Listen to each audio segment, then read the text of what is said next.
ప్రియులారా, మన ప్రభు అయిన యేసు క్రీస్తు నామంలో మీకు శుభోదయం. ఆయనను గూర్చి అనుదిన ఆత్మీయ ఆహారం, అక్టోబర్ 19 ప్రభుదినం. నేటి మన ధ్యాన లేఖనం లూకా సువార్త 23వ అధ్యాయం 46వ వచనం. అప్పుడు యేసు గొప్ప శబ్దంతో కేకవేసి, తండ్రి, నీ చేతికి నా ఆత్మను అప్పగించుకొనుచున్నాను అనెను. ఆయన ఇలాగు చెప్పి ప్రాణము విడిచెను. వ్యాఖ్యాన అంశం: యేసు క్రీస్తు హెచ్చింపబడుట. వ్యాఖ్యాన అంశం: యేసు క్రీస్తు హెచ్చింపబడుట.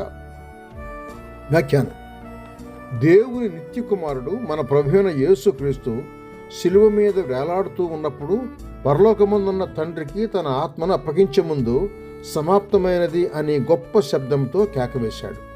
ఆ కేక విజయభేరి అనదగు ఆయన జయకేక.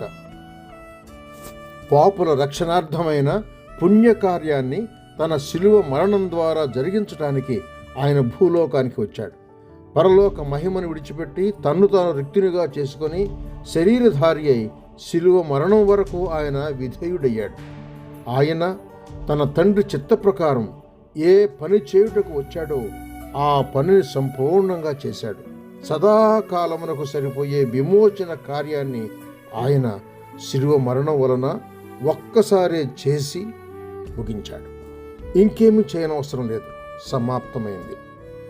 ఆయన మరణం వలన పాపము నిమిత్తం పరిపూర్ణమైన పశ్చాత్తాపం చేయబడింది. దేవుని చిత్తం జరిగించబడింది.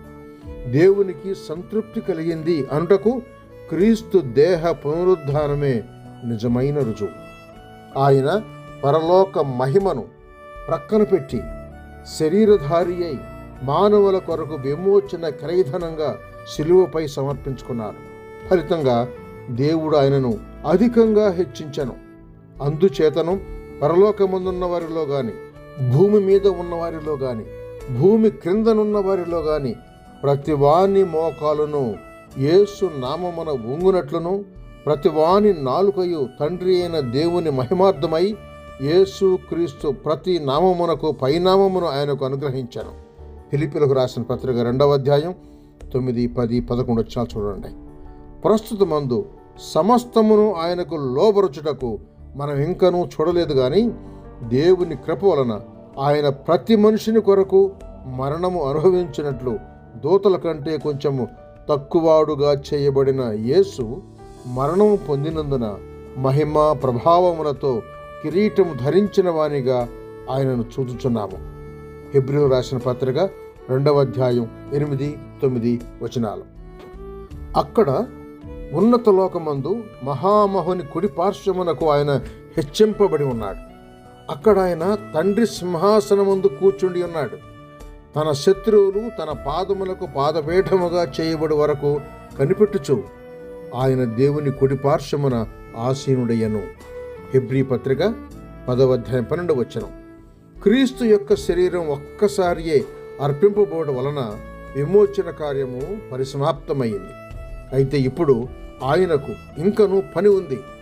ప్రస్తుతం ఆయన చేయుచున్న పనిని గూర్చి ఆలోచిద్దాం. ఆయన చేయుచున్న పని ఆయన హెచ్చింపబడటంతో సంబంధం గలదై ఉన్నది. కనుక ఆయన చేయుచున్న పని కంటే ముందుగా ఆయన హెచ్చింపబడుట గమనిద్దాం. సశేషం తరువాయి భాగం వచ్చే ప్రభు దినాన విందాం. సహోదరుడు ఎం. డేవిడ్సన్. శుభములతో వందనాలు.